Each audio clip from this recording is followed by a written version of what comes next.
UK discussions here. So just to remind everyone, this event is being recorded because I've had a few requests for recordings to be taken by and distributed.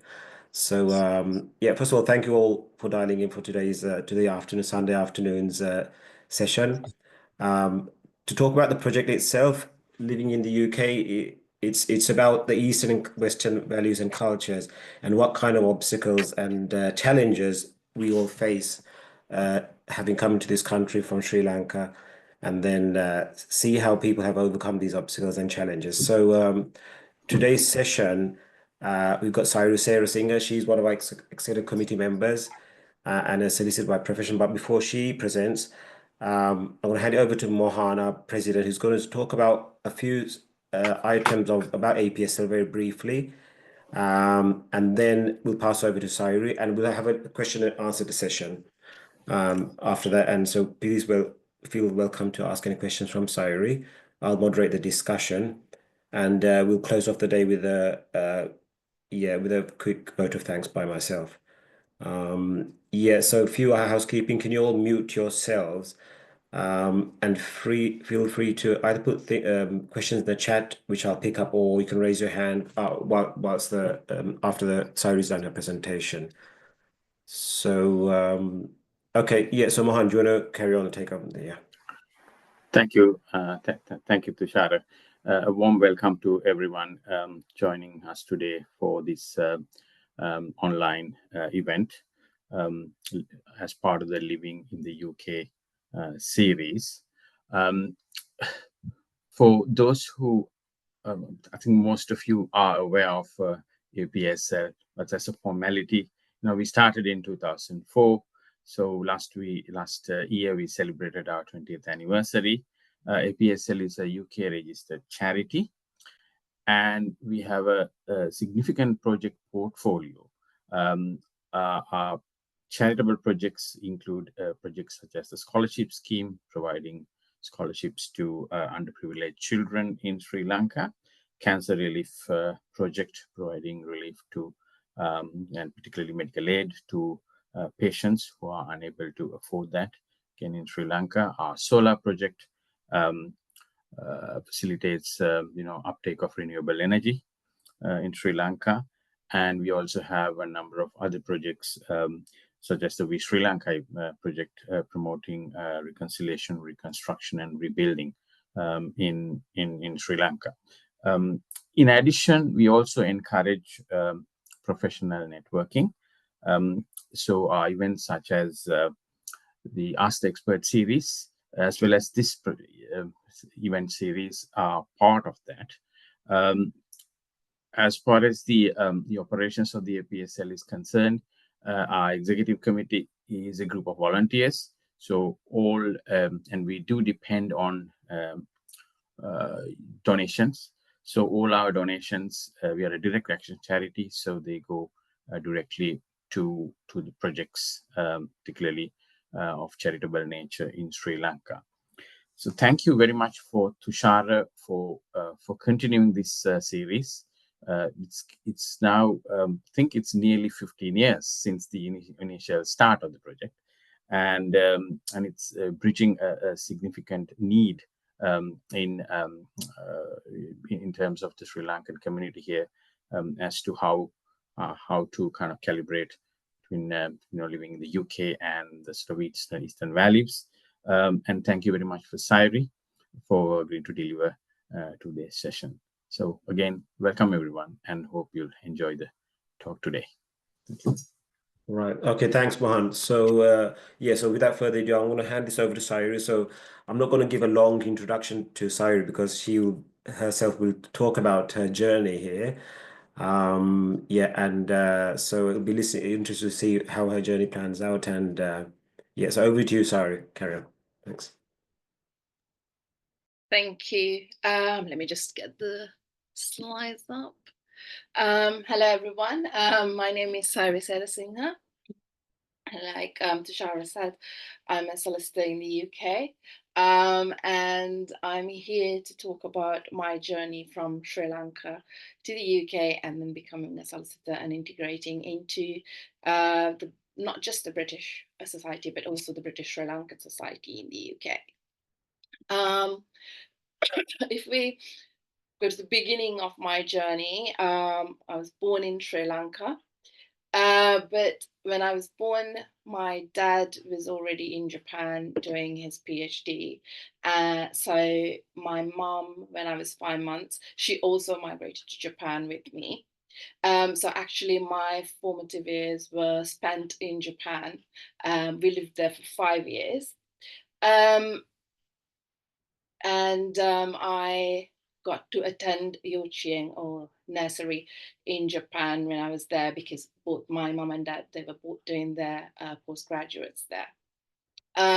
We lived in a town called Toyama, which is actually it gave a nice experience to the actual Japanese life, because it wasn't a big city like Tokyo or Kyoto. It was a nice mix of village life and city life there. And I was exposed to a lot of Japanese culture as well.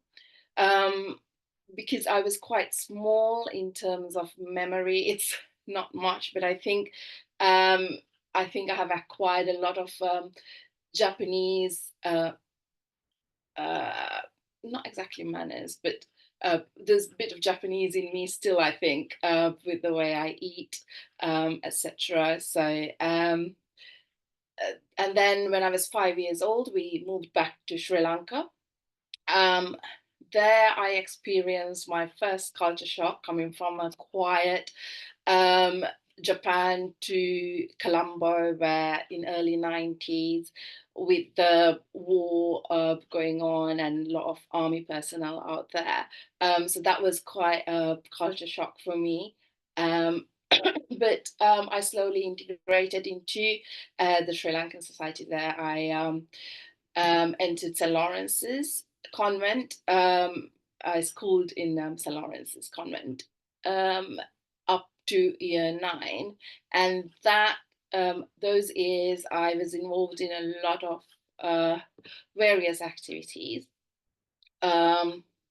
Not just the normal schooling. I was not a sporty person, but I was involved in a lot of art, music, dancing, and as natural with Sri Lankan schools, there's a lot of activities that we sort of get involved in. I was part of Kalaulalas, English days, commerce days, and other school activities. I was a member of the school band. And not just in school, my parents actively contributed into giving a lot of Sri Lankan culture to me and my brother. And I went to Kalabhumi, which was run by Sayuri Serasinghe, and I studied North Indian classical music there and violin. And I also went Candian dance lessons with Vidyaratna Fernando, a dance teacher there as well. So not only my studies, but in Sri Lanka, I was also able to expose myself to and absorb a lot of Sri Lankan culture as well when I lived there. And I went to school there up to year 9. And then that's when my dad again got an opportunity for a postdoctoral fellowship in the UK through the Commonwealth. So it was actually when we moved here in 2000, it was supposed to be only for 1 year.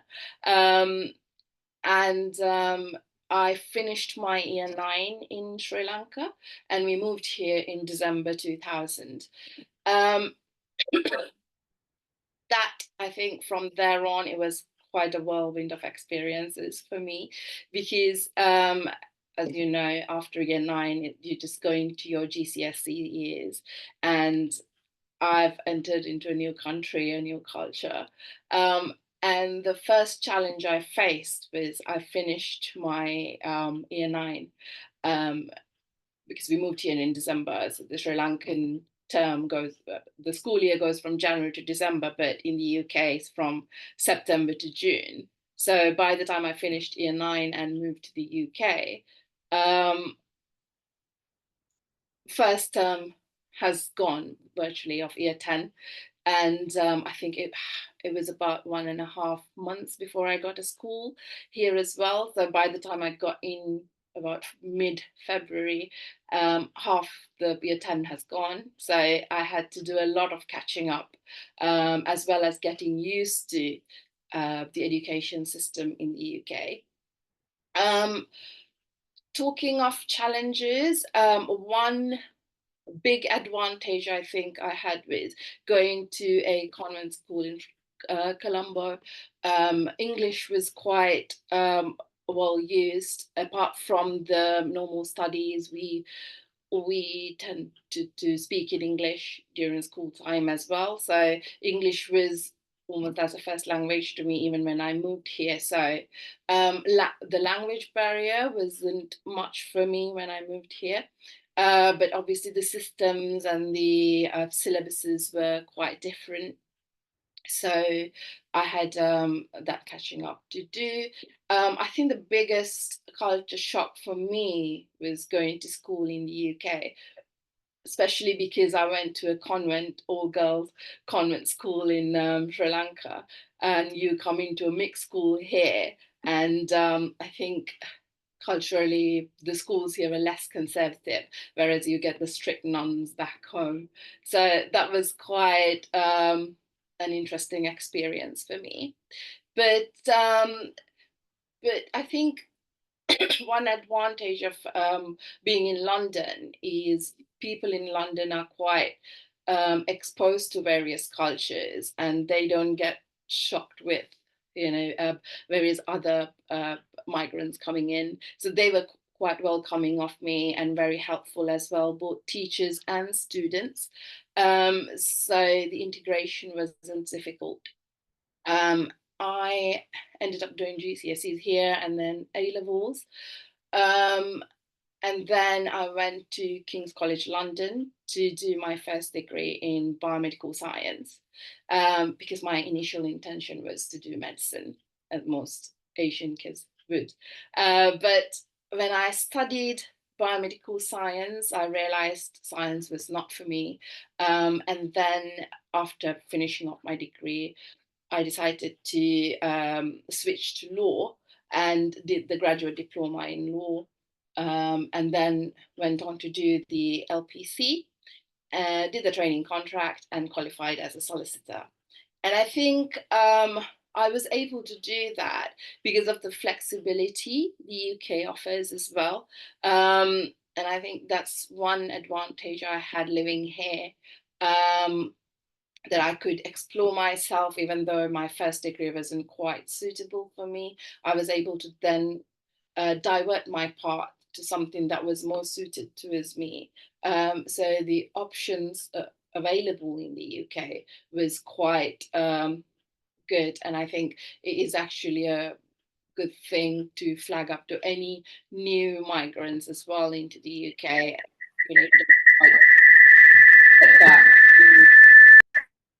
Countries like Sri Lanka.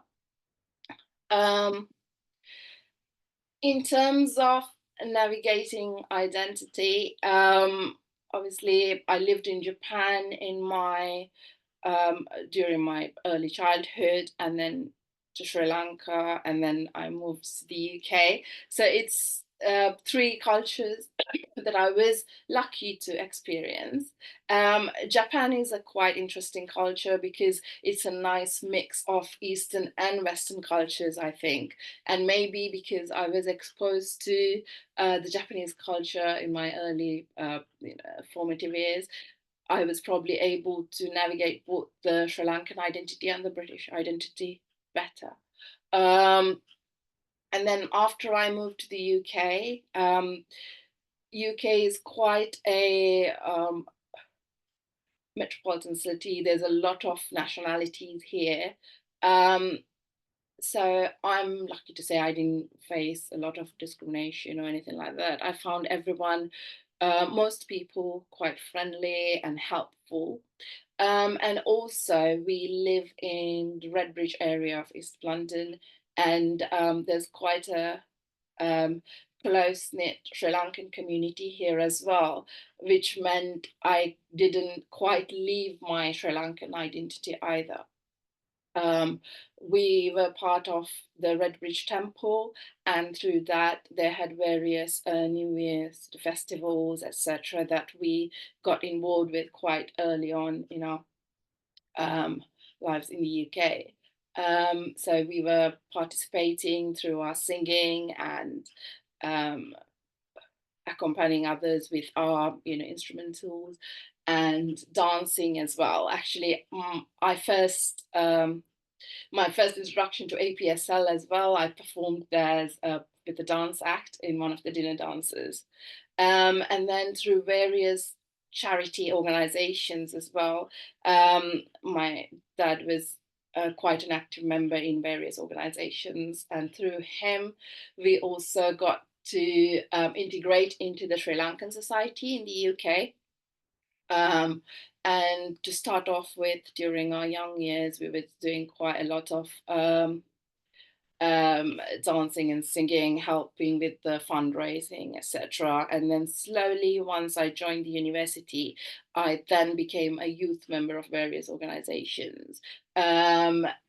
One I'm still quite active in is the Helasarana, and I even had the opportunity as a youth member to organize a Bhattiya Santosh concert there as well. So just because I've moved to a Western culture, I didn't have to quite give up my culture or, find difficult to sort of expose myself to the Sri Lankan culture as well.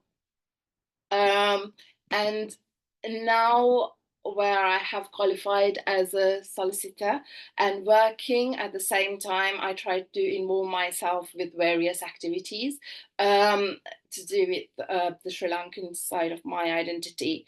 And for about now nearly 5, 6, maybe 10 years, I'm running dance school, and I even did a Kaleli Mangale, or a graduation ceremony in the UK as well.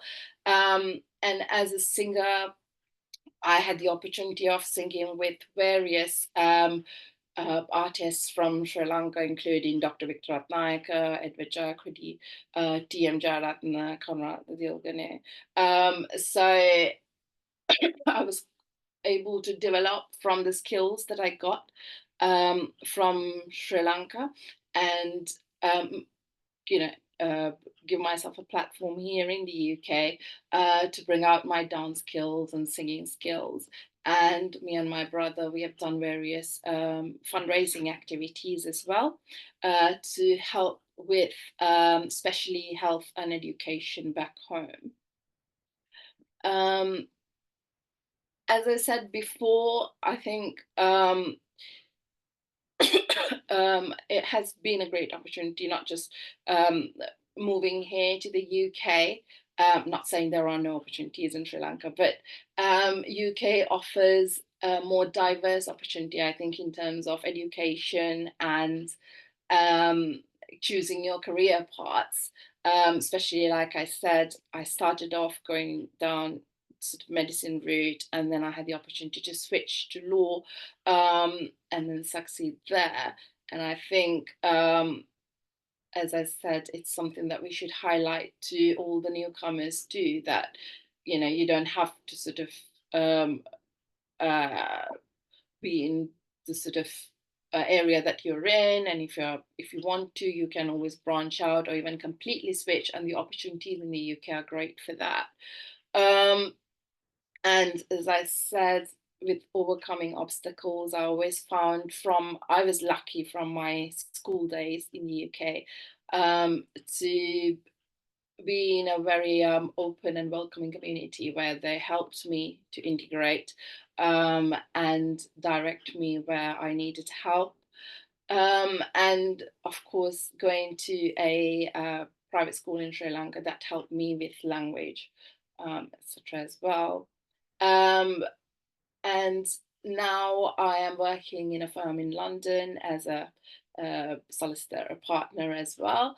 And at the same time, my aim is to help promote Sri Lankan culture, especially to the second generation Sri Lankans living in the UK, through dance and music, and help with various fundraise activities and give back to Sri Lanka, especially in sectors of health and education where they need most help. I think the fact that we based ourselves in London and live in a community, the mix, and there's quite a lot of strong Sri Lankan community here, has really helped me embrace both my Sri Lankan identity and the British identity that I'm exposed to here. And of course, my family as well, my brother, he's again, he's a doctor by profession, but he's also like me, very much into music and dancing, Sri Lankan music and dancing. And we tend to organize shows and do various fundraising activities together. So my parents as well, they made an active contribution, or they actively made sure that even though we moved to the UK, we still kept in touch with our Sri Lankan roots, to the point where when we were schooling here, they got a dancing teacher from Kingsbury, Atanaika, I think most of you know, to come to our house so that we can carry on with our Kenyan dancing classes we started back in Sri Lanka. And also I went to Bharati Vidya Bhavan to continue my music learning as well. So my parents were quite supportive in that sense, and also with our education as well. Even when I wanted to switch from medicine to law, they were quite understanding and quite supportive, and said, if this is what you want to do, this is definitely something you need to explore. And I think I made the right decision there, making the switch, working in law now. So I think for anyone who sort of migrates from their home country, especially in sort of early school years, it gets quite difficult to sort of keep in touch with their original culture. But I think living in the UK has helped a lot, because it has a lot of minority community, and there's a lot of opportunity for us to practice our cultures and traditions as well. Again, I think the actual British community here is quite welcoming of the various traditions and cultures. So I found that quite encouraging for me to embrace my Sri Lankan traditions, as well as the British cultures that I was exposed to here. And I think in terms of lessons learned, through adversity, the most difficult time for me, I think, was my GCSE years, having finished year 9, not being able to complete whole of year 10. That GCSEs were quite challenging, but I did quite well in GCSEs, and that sort of gave me strength to carry on with my education and get further qualifications, and take on the challenge of switching my career paths as well. So that is my journey. And in terms of goals for the future, I think just develop my professional career, but at the same time carry on promoting Sri Lankan culture in the UK, and sort of get involved in Sri Lanka as well a bit more with their rebuilding and their sort of efforts to sort of modernize Sri Lanka, things like that, and sort of looking to even invest in there, and building a bridge for the Sri Lankans and the British here through various charities, and supporting the community there as well. And I think that's sort of a brief introduction to me, but I'm very happy to answer any questions that you may have. All right, thanks, Simon. That was really interesting. I attentively listened to everything you said. Um, yeah, I do have questions about, let's see if there's any hands coming up. But anyway, while I have the floor, I might as well put my question. I'm going to put my question on something you didn't touch on, which I Mhm. personally experienced. So you talk about 5 years in Japan and then a number of years in Sri Lanka and then coming to the UK. At any point, did your accent have an impact on you? Or was that a challenge that you faced, or do you get, tell me about your accent. In terms of quite interestingly, I did elocution in Sri Lanka, Right. and when I did, my pronunciations were picked up there. This was in Sri Lanka, and he said, Yes. "You pronounce there is a certain word, hen or something, differently," and I think it's the way the Japanese pronounced it, Right. and I Okay. had carried on. But when I moved from Sri Lanka to the UK, the there was a support worker who I think sort of speaks to all the migrant Yeah. students and help them with their language difficulties, etc. And she called me in and said, "Why don't you write an essay about yourself and let's see if you need where you need help?" And I did. And she said, "Oh, actually, you have Queen's English. I think I don't have that anymore now, but where I have done elocution in Sri Lanka and in private schools, they're quite strict with your the way you speak English and how you conduct yourself. So a lot of people at the time meant, "Oh, you actually speak Queen's English." So moving from Sri Lanka to here, I didn't have that difficulty at all. But I think when I moved from Japan to Sri Lanka, I couldn't speak Sinhalese, and I was quite Yes. Japanese then. Yeah. All right. That's what I want to touch on. Yeah. So sure. Thanks. That was really interesting to know about. Okay. Right. Yeah. So the floor is open. I mean, you can just shout out a question or raise your hand and do it. It's up to you guys. Yeah. Okay. Rohan, carry on. Yes. Yeah, Sayuri, that was a wonderful presentation about starting from Sri Lanka to Japan, Japan to back to Sri Lanka, and then to the UK. So you embraced and adapted to what I call a dual identity. Yeah. The Sri Lankan initial Sri Lankan identity, and then subsequently to a British identity, and perhaps you're somewhere in between those two identities. Now, what's the best uh, incentivizing advice to a second or third generation Sri Lankan? Uh, I call them British of Sri Lankan origin. So no connection whatsoever to Sri Lanka. And they would not have too much of exposure to the Sri Lankan culture, whatever our ethnicity is, whatever the culture that overall that we bring to the table.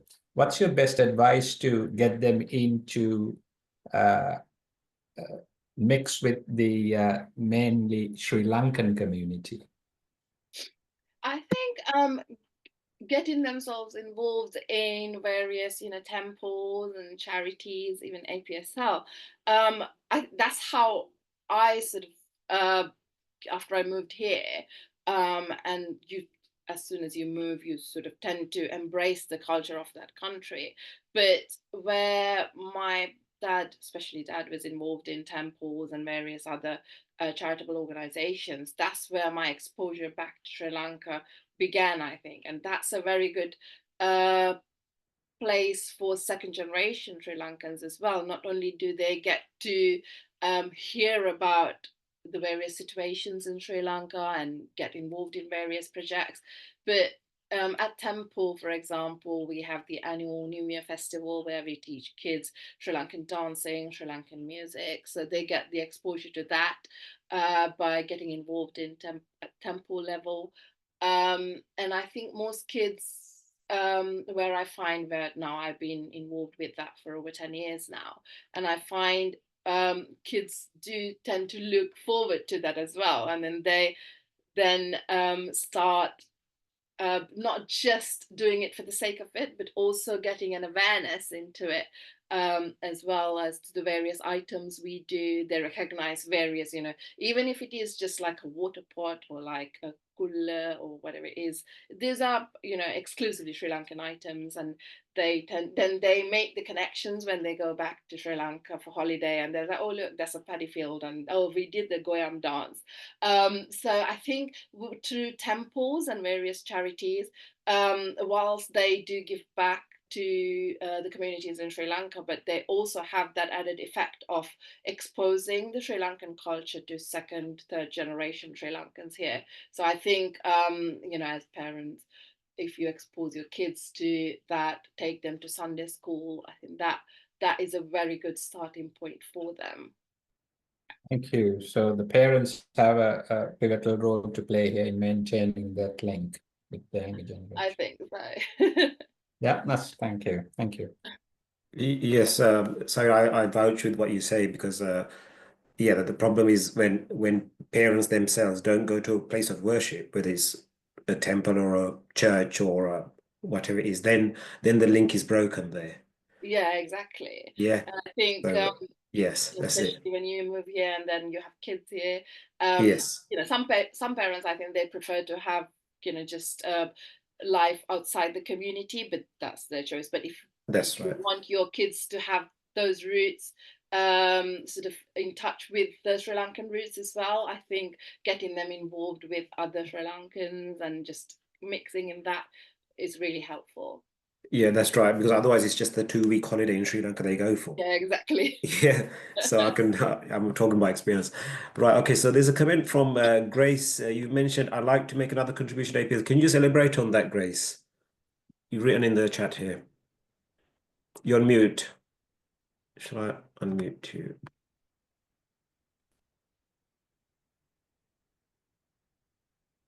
No, I think Grace can't unmute her. Mute.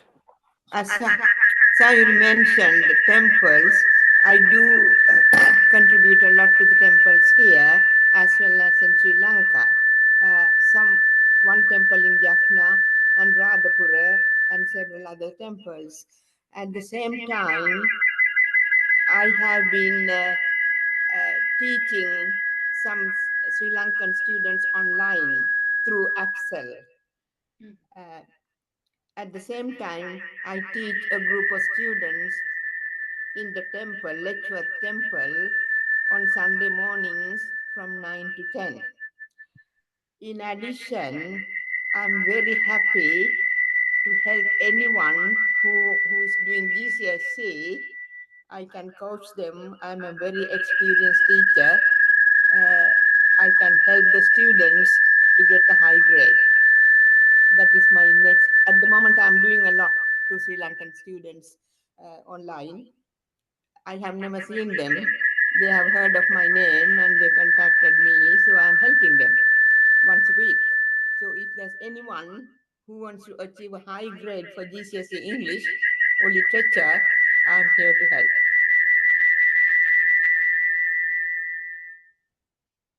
All right, thanks, Grace. Yeah, we all know about the contribution you're continuing to make. So yeah, point taken. Okay, so there's a comment from Neil Mini Rowland. So Sayuri, Neil is saying, thank you for your fascinating account of your journey. You are very lucky to be a child of the universe, being exposed to 3 different cultures. What would you say are the 3 best features of each of those 3 cultures? Interesting question. I think let's start with Japan. I think Japan, everybody would agree, is a very special country. People's mannerisms, the way the whole country is sort of operating is just fascinating, and I think that's their biggest strength. And it's their mannerisms and the level of politeness. I think is their best feature. And the food. I think for me, as Nilmini called, being a child of the universe, if I had to pick my favorite cuisine, it will be Japanese. Sri Lanka, it's the culture and the traditions, I think, are biggest strength. I think sometimes people where it has gone to the extreme and they sort of it gets shown as if that is the barrier to us. But no, I think our biggest strength is the culture and tradition. But we need to learn, I think, as a country to move with those culture and traditions with the modern times. So I think that is our biggest strength.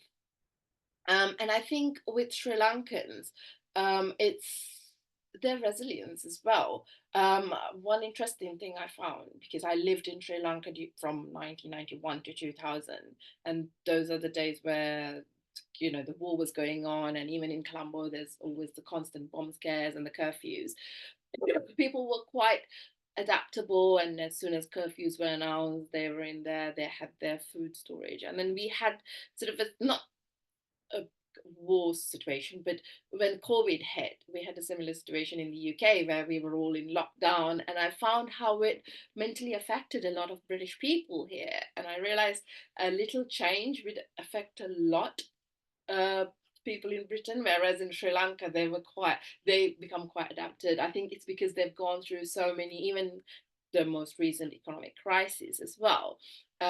People just take it on the chin, sort of. So I think those are the strengths in Sri Lanka. In the UK, I think it's the diversity and how open it is to the world, which gives anyone who moves here or lives here various opportunities, not just in career, to have a second career, just diversify your life yourself. And it is sort of like the center of the world. You're closer to Europe, and on the other side is the USA. So biggest strength in the UK, I think, is the diversity and the flexibility in opportunities. Like for me to switch from biomedical science into law was it was quite easy. So I think those are the strengths in 3 countries, the way I see it. Thanks, Sayuri. I hope that Nilmi is happy with that response. Okay, so there's an interesting comment by Peter. So Peter and me go back on about 50 years or so, because Peter worked with my dad in the 70s. So Peter's commented, it's very important to keep the Sri Lankan link alive. In the 60s, I, as an Anglo-Irish Scot of the other religion, experienced hidden racism. In the 80s, racism was quite strong against folk from Asia. This has improved since, but I feel a lot has to do with fitting in by trying to hide roots. A great shame, as the other cultures only enrich Britain. That's a comment. I mean, is anything you want to mention about that? Sorry, it's up to you. I think he has a valid point, because I find studying various Sri Lankans, because we get Sri Lankans who's migrated at various stages, and we migrated in 2000, where Britain has really got used to various cultures, especially in cities like London. Then very used, whether you're Indian or Sri Lankan, Chinese, they were quite welcoming, and it was just, we were all British. But I think in the early 80s, people were still getting used to the migrants. So people who moved back then probably would have faced more racism.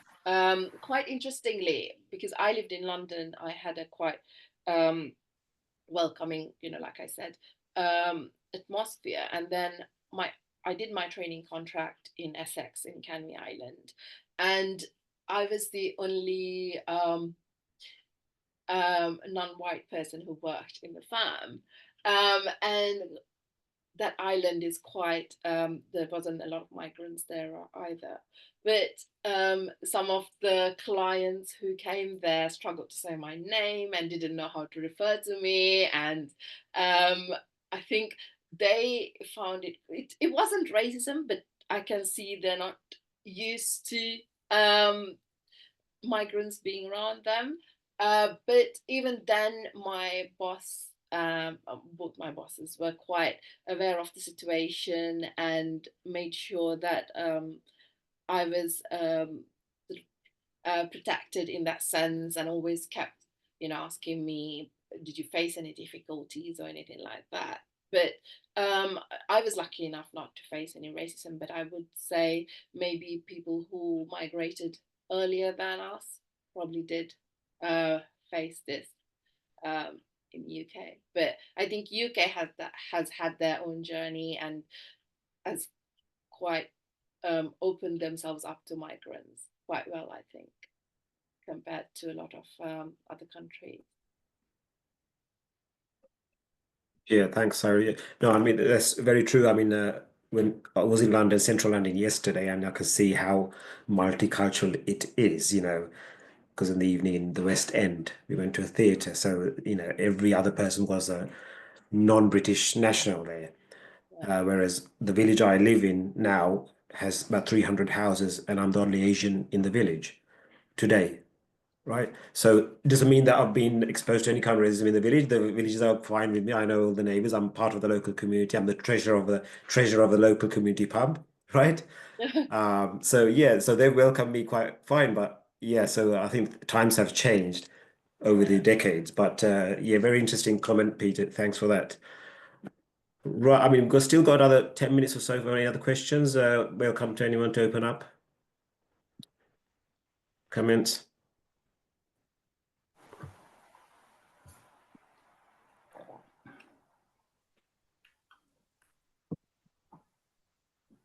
Mohan, do you want to ask anything, or are you okay? Go ahead. I think it's thank you, Sayuri, for your wonderful presentation and insights into your journey. It's quite insightful. During the current times we live in, now, whilst we celebrate diversity in the UK and so on, there are also certain currents in relation to, at times, lack of integration and so on. For someone coming to this country now and also raising their children, what would be your advice to integrate into the current UK setup?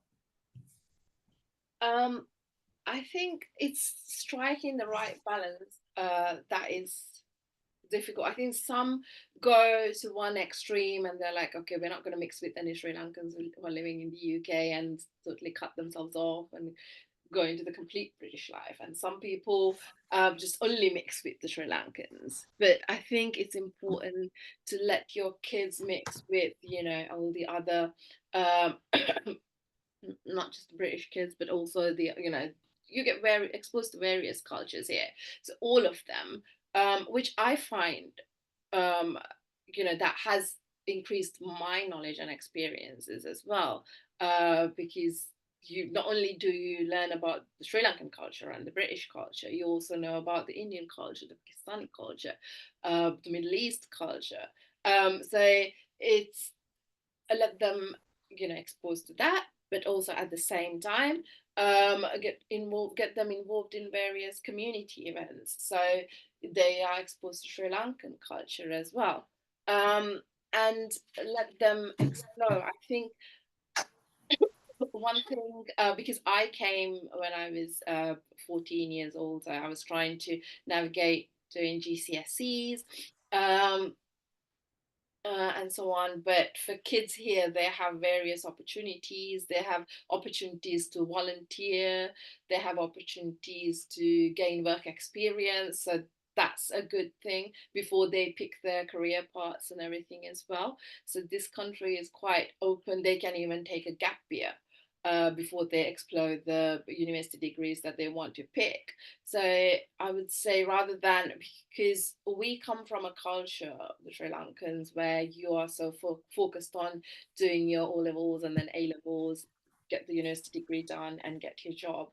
But I think there's a lot of diverse opportunities here that you can let your kids experience and pick the part that might not be obvious to you, but will be suitable for them as well. So I think that is important for anyone who's sort of moving here, rather than just be afraid to explore, but let the kids explore. Thank you. Thanks, Sayuri, for that. Yeah. Right, Nilmini has a follow-on question which relates to integration, which is probably typing. Grace says, I have two pieces of culture advice to new arrivals from Sri Lanka, please. Grace, what are those advices?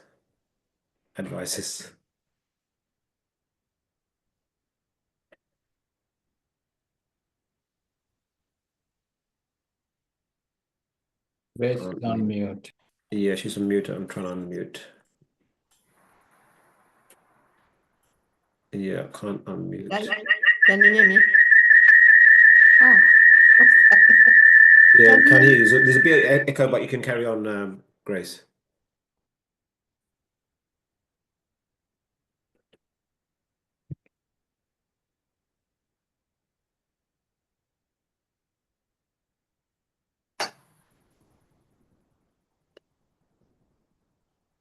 No. All right, you're unmuted now. Can you hear me? Yes. Yeah. First thing, we had the habit of shaking our heads, either yes or no. Yeah, but when we came, we used to shake our head in a circular way to say no. So someone was going to offer me a job, and she said, "Would you like the job?" Instead of saying yes, I shook my head in a circular way. So she thought I didn't like the job, I didn't get the job. So they have to be very careful with non-verbal expressions. The other one is, I lost the job again because I was speaking too fast. So at the time, we were in Birmingham and we moved to London. I had a job in Wesleyan and General Insurance Company. So they asked me, it's a Lloyd's bank, they asked me, have you got any experience? I said, yes. And what's the company? I said, Wesleyan and General Insurance. Very fast. So therefore, I lost the job again. So it's an advice for everyone not to speak too fast. But when I got my civil service job, they were very happy with me. And I was the first Sri Lankan to work there. So after some time, they were going to recruit more people. And they said, Grace, we are going to recruit another Sri Lankan. And I was very happy, looking forward to see the new Sri Lankan. But the Sri Lankan was invited for the interview. He didn't get the job because he wasn't wearing his tie properly. So that's a shame. And the boss told me, Grace, we didn't recruit the new applicant from the Sri Lanka because he wasn't wearing the tie properly. I thought it was rather stupid. All right, thanks, Grace, for that. I'm just going to mute you because there's an echo going on. Okay. Right. Anyone else have any questions or comments they'd like to make just to round this off now? I think Nilmini had a question, but I don't know if she's typing on. Yeah, Nilmi, do you want to come off mute and just ask her question? Yes, thank you, Louisa. Peter mentioned about racism in the UK back in the 60s, and that it's improved since. I think that's probably very true. I mean, we don't live in the time of Enoch Powell. But on the other hand, last summer's riots, it was very unsettling to see that hidden behind all the tolerance and the flexibility that you have in Britain, there is that strata of society that is quite anti-migrant, anti-foreign. Do you think that there has been some failures of integration, or do you think Britain's become more intolerant, or is there something that we as a Sri Lankan community could do to improve integration without losing those roots? This is my personal opinion, and I think the intolerance has started from sort of like the economic difficulties that stemmed since COVID. I think the economy has struggled, and people tend to look for somewhere to blame, and migrants were quite easy for some of the politicians to sort of further their politics. And that's where I think it has stemmed from. And we know in London there's a huge problem of resources, with partly because of increased migration, I think. So as a Sri Lankan community, to help the new Sri Lankans, I think perhaps we can, I think APSL is doing, sort of, we can maybe do careers advice, give them options, to direct them into areas that is less populated, so they don't face difficulties themselves here. But I think personally that's where all this negativity is coming from, is the lack of resources that everyone's experiencing at the moment. If you go to a GP surgery, it's just, it's too full, schools are too full. Some of the kids, even local kids, are not getting admissions into schools, their catchment schools. So I think that's sort of something the government will have to address eventually, to increase the resources. But for us, as British Sri Lankans living in the UK, to help the new Sri Lankans migrating here, I think we can sort of help each other with directing them to where, because we have more awareness in how various areas are set up, then we can say, look, rather than you settling up in sort of this area, you can think of this area, which is not too far. It's still close to London if the person is working to London. So we can have maybe workshops for them, talks for them, set up sort of pop-up events at various, Sri Lankan events. I think Kingsbury, out of the New Year festival, attracted a lot of crowd, and I think a lot of newcomers went there. Festival of Cricket is coming up, so that's there as well. So I think that's how I think we can help sort of new migrants. And then maybe touching on what Grace said as well, helping them with various interview techniques, because sometimes it's, the employers in Sri Lanka looks at things differently, and employers in the UK looks at things differently. Even the way a CV is set up is different. So as a professional organization, for us, we can probably have workshops for new migrants to, even simple things like how to do your CV, how to face interviews, and even give them options. So I, as a solicitor myself, and even Nilmini, we can tell them about how to, if their lawyers migrate into the UK, how they can start their careers, because it's not always that you go straight in as a solicitor. There are various options available. So maybe we can do professional workshops for them as well. Does that answer your question? I'm not sure.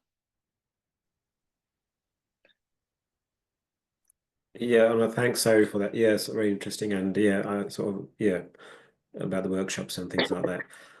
Okay, so I think it's 2 minutes to 3, and can't see any hands up or anyone else who wants to ask any questions. But thanks for everyone for contributing. So as a vote of thanks, first of all, Sarah, I'd like to thank you for spending your time this afternoon and for preparing the slides, which you did, and the effort you did. And me and you've had a few calls over the last few weeks to get this event up and running. Thanks for everyone who's joined in this afternoon. Yeah, you spent your hour with us. So it's good to see the interaction and the questions that were put up and the points of discussion.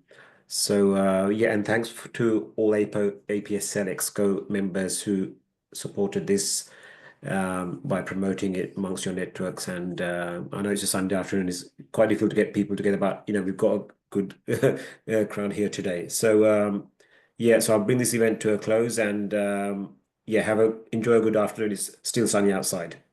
Thank you very much then, guys. All right. Take care. Thank Bye. you. All right, thanks.